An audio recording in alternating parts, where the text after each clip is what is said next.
MCA नेपालको निम्ति छुट्याइएको बजेट खारेज गर्नु पर्यो। गलत योजनामा केपी ओली नेतृत्वको सरकारले छुट्याएका बजेटहरू खारेज गर्नु पर्यो। जुन विद्युत प्रसारणका निम्ति भनेर बजेटको तर्जुमा गरिएको छ, राष्ट्रपतिबाट सार्वजनिक गरिएको नीति तथा कार्यक्रममा उल्लेख गरिएको छ, ती संशोधन गरेर अगाडि बढ्न सक्नु पर्यो अनि बल्ल नेपाली जनतालाई विश्वासको आधार बन्नेछ।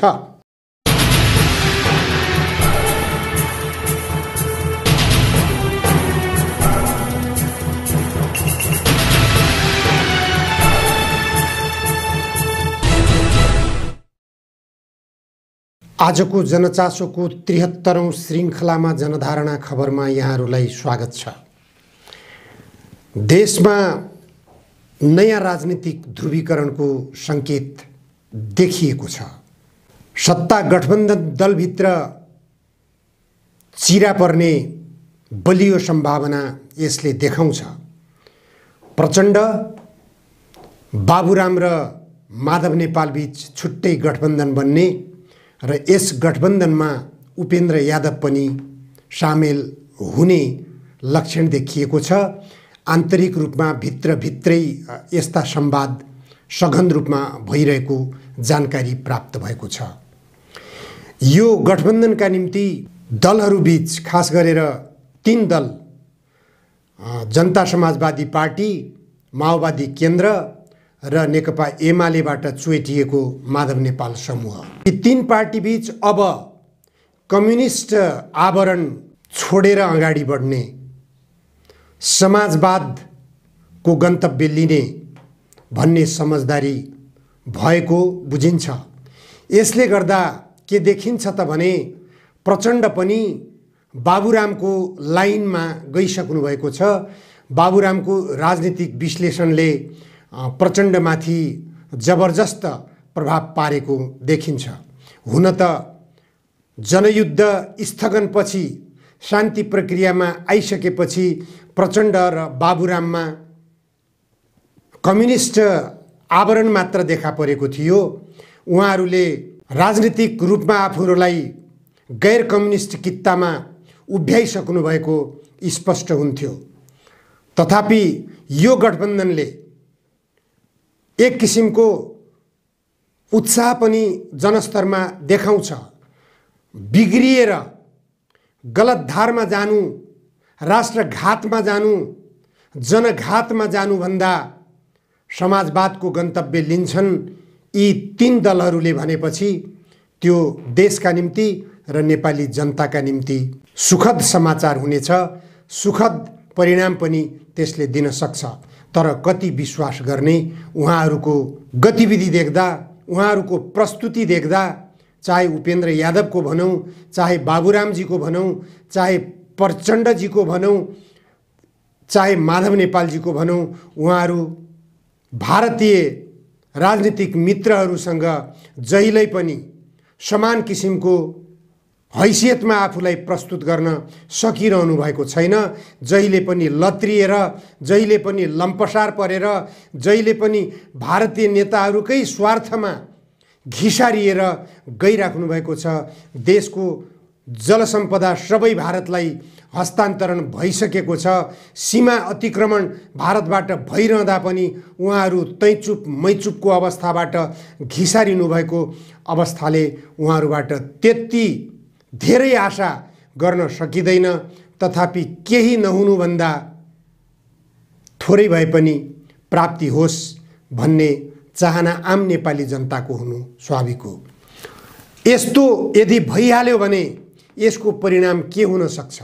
यसको परिणाम नेपाली कांग्रेस र केपी ओली नेतृत्वको नेकपा एमालेलाई ठुलो घाटा हुनेछ।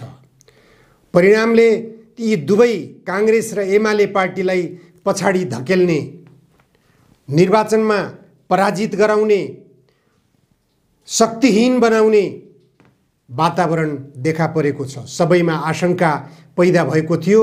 कांग्रेस, माओवादी केन्द्र र जनता समाजवादी पार्टी लगायत माधव नेपाल समूह पनि चुनावी गठबन्धनमा जाने र केपी ओलीका विरुद्धमा प्रस्तुत हुने सम्भावना देखिएको थियो। सबैको विश्लेषण त्यतातिर थियो। तथापि गतिविधिले त्यो सङ्केत गरिरहेको छैन। अब नेपाली काङ्ग्रेसलाई पनि छोडेर छुट्टै गठबन्धन बन्यो भने नेपाली काङ्ग्रेसलाई पनि ठुलो झड्का मिल्नेछ। अहिले शेरबहादुर देउवासँग सत्ता गठबन्धन भइरहेको भए पनि यो सत्ता गठबन्धन आगामी संसदको चुनावसम्म मात्र कायम हुने लक्षण देखिएको छ। देशको निम्ति, जनताको निम्ति राम्रो काम गर्न कम्युनिस्ट आवरण नै चाहिन्छ भन्ने कुरा छैन। किनभने भारतको दिल्ली सरकारका प्रमुख अरविन्द केजरीवालले त्यहाँका जनतालाई विद्युत निशुल्क गराएका छन्। त्यहाँका जनतालाई शिक्षण शुल्क निशुल्क गराएका छन्। विद्यार्थीहरूलाई पानी निशुल्क वितरण गरेका छन्। यावत किसिमका शहरी क्षेत्रका बसहरूमा विभिन्न किसिमका निशुल्कका सुविधाहरू प्रदान गरिएको छ। त्यो सिको यहाँका राजनीतिक दलका नेताहरूले गर्न सक्ने हो भने मात्र पनि धेरै राहत नेपाली जनताले पाउन सक्दछन्। भर्खरै मात्र नेपालको जलस्रोत मन्त्री, ऊर्जा तथा जलस्रोत मन्त्री पम्फा भुसालले मलाई लाग्दछ अरविन्द केजरीवालकै सिको गरेर नयाँ रणनीति लिनुभएको देखिन्छ। उहाँले निम्न आय भएका वर्गहरूलाई विद्युत महसुल मिनाहा गर्ने नयाँ योजना सार्वजनिक गर्नुभएको छ। त्यसै गरी उहाँले धेरै खपत गर्ने, विद्युत धेरै खपत गर्ने, घरायसी प्रयोगको निम्ति धेरै खपत गर्नेहरूलाई थोरै महसुल लिने योजना पनि सार्वजनिक गर्नुभएको छ। यो प्रशंसा योग्य योजना हो। तर यो योजना दीर्घकालीन रूपमा कार्यान्वयनमा लैजाने किसिमबाट नीति बनाउन सकियो भने अरू पम्फा भुसालजी पछि आउने ऊर्जा तथा जलस्रोत मन्त्रीहरूले पनि त्यसलाई खण्डन गर्न नपाउने गरी, यसलाई कानुनमै लिपिबद्ध गर्ने गरी जनताका नैसर्गिक अधिकार, आधारभूत आवश्यकताका कुराहरू निशुल्क रूपमा उपभोग गर्न पाउने गन्तव्य समाजवादको संविधानको प्रस्तावनामा लेखिएको अवधारणालाई कार्यान्वयन गर्ने क्रममा संविधान मातहत नै यसलाई राख्न सकियो भने त्यो भोलि संशोधन नहुने अवस्था हुनेछ। होइन भने पम्फा भुसालजीको यो योजना केवल लोकप्रियता प्राप्त गर्ने क्षणिक प्रचारबाजी मात्र साबित हुनेछ भन्ने कुरा स्पष्ट छ। एमसीसी जस्तो राष्ट्रघाती योजना नेपालभित्र आउन प्रयास गरिरहेको छ। अहिलेका गठबन्धन दलका सबै नेताहरू एमसीसीमा बाँधिएका छन्।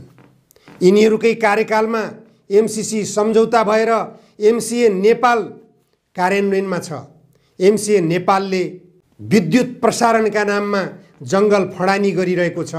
यसमा प्रचण्डजी र शेरबहादुर देउवाजीहरूले जबसम्म एमसीए नेपाल अब नेपालमा कार्यान्वयन गर्न आवश्यक छैन भनेर आफ्नो अवधारणा सार्वजनिक गर्नुहुन्न, तबसम्म ऊर्जा तथा जलस्रोत मन्त्री पम्फा भुसालजीले ल्याएका योजनाहरू एमसीए नेपालको विरुद्धमा जागृत भइरहेको नेपाली जनमानसलाई क्षणिक सन्तुष्टि दिएर सामसुम पार्ने षड्यन्त्र मात्र हो भन्न किन नसकिने।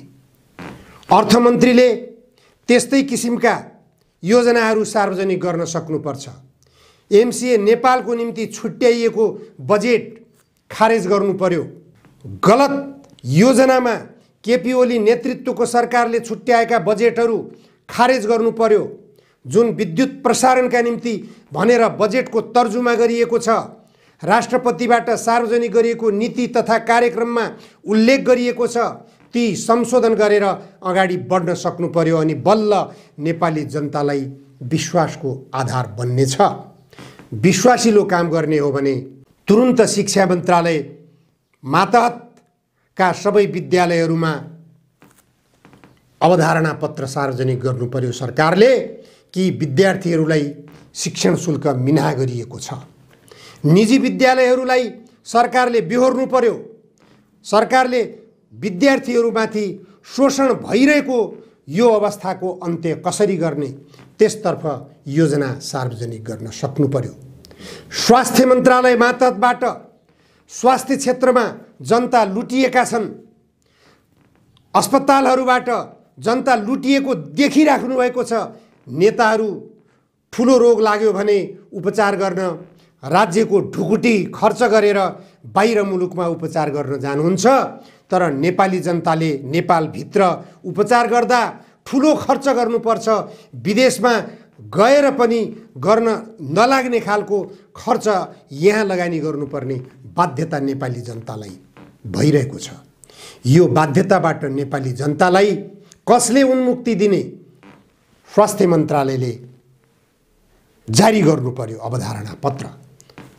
अस्पतालहरूबाट नेपाली जनताको एउटा मापदण्ड निर्धारण गरेर निशुल्क स्वास्थ्य उपचारको व्यवस्था गर्न किन नसक्ने? राज्यले त्यसको जिम्मेवारी किन नलिने? गन्तव्य समाजवादको एउटा प्रस्थान बिन्दु यो पनि हुनेछ। शिक्षा निशुल्क, स्वास्थ्य निशुल्क, वित्तीय क्षेत्रमा चर्को ब्याज असुल गरिरहेका ब्याङ्कहरूमा नियन्त्रण गर्नुस्। ती ब्याङ्कहरूबाट चर्को ब्याजमा लगानी भएका जनताहरू जो शोषित भइरहेका छन् उनीहरूलाई शोषणबाट मुक्त गर्नुस्। यो पनि एउटा गन्तव्य समाजवादको एउटा प्रस्थान बिन्दु हुनेछ। नेपाली जनतालाई कर्जा सुलभ रूपमा उपलब्ध गराउन राज्यले व्यवस्था गर्नुपर्छ। नेपाली नागरिकहरू यदि व्यवसाय गर्न चाहन्छन् भने उनीहरूलाई व्यवसाय गर्ने कर्जा सरकारले उपलब्ध गराउन सक्नुपर्छ न्यूनतम ब्याजमा। यहाँ ब्याज चर्को बनाउने प्रतिस्पर्धा भइरहेको छ। यो प्रतिस्पर्धाले नोक्सानी कसलाई भइरहेको छ? जनतालाई प्रत्यक्ष रूपमा जनतालाई नोक्सानी भइरहेको देखिए पनि यसले गर्दा जनता व्यवसायमा प्रवेश गर्न वञ्चित भइरहेका छन्, सफल भइरहेका छैनन्। यसले सिधै राष्ट्रलाई नोक्सानी हुन्छ, किनभने व्यवसाय वृद्धि हुन सक्दैन, व्यवसाय बढ्न सक्दैन। कर ठगी गर्नेहरू लाभान्वित भइरहेका छन्। विद्युत प्राधिकरणका करोडौं अरबौं कर तिर्नुपर्ने, विद्युत महसुल तिर्नुपर्ने व्यापारीहरूले तिरिरहेका छैनन्। ती ठुला व्यापारीहरूलाई विद्युत महसुल असुल्ने कसरी? त्यसतर्फ राज्यले योजना बनाउनु पर्यो। ठुला लगानीका व्यापारीहरूलाई मात्र लाभ हुने गरी यहाँ अर्थनीति कायम गरिएको छ। अर्थ मन्त्रालयले त्यो योजना बनाउनु पर्यो। 10 वर्षसम्म जनयुद्ध किन गरिएको? के ठुला व्यापारीहरूको निम्ति अर्थनीति निर्माण गर्नेछु भनेर जनयुद्धमा 17,000 जनताको रगत बगाइएको हो? अर्थमन्त्रीजीले आत्मसमीक्षा गर्नु पर्यो। अहिले यिनी कामहरू गर्न सकियो भने गठबन्धन जुन किसिमबाट बन्न खोजिरहेको छ, प्रचण्डजी र बाबुरामजी, तपाईहरू एउटै ठाउँमा उभिएर जनयुद्धका एजेन्डाहरू कमसेकम गैर कम्युनिस्टले पनि गर्न सक्ने खालका कामहरूमा तपाईहरूले प्रतिबद्धता जनाउन सक्नुभयो भने नेपाली जनताले तपाईहरूलाई 10 वर्षे जनयुद्धका क्रममा गरेका अपराधजन्य गतिविधिहरूमा माफी गर्न सक्नेछन्। अन्यथा तपाईहरूले 10 वर्षको जनयुद्धमा गरेको रक्तपातबाट तपाईहरूले माफी पाउनुहुने छैन। तपाईहरूले जनतामाथि गद्दारी नगर्नुहोस्, तपाईहरूले देशप्रति गद्दारी नगर्नुहोस्, तपाईहरू मिल्नुहोस्। गैर कम्युनिस्टले पनि गर्न सक्ने गरी संविधानको प्रस्तावनामा लेख्नु भएको छ गन्तव्य समाजवाद, समृद्ध नेपालको निर्माण। तपाईहरूले यति मात्र गर्न सक्नुभयो भने गैर कम्युनिस्ट आवरणमा तपाईहरू गठबन्धन बनाएर अगाडि बढ्न सक्नुभयो भने चुनावमा 2/3 बहुमत तपाईहरूले अवश्य पनि प्राप्त गर्न सक्नुहुनेछ। तपाईहरूलाई एकताको निम्ति र सफलताको निम्ति शुभकामना। आजलाई यति मात्र। धन्यवाद।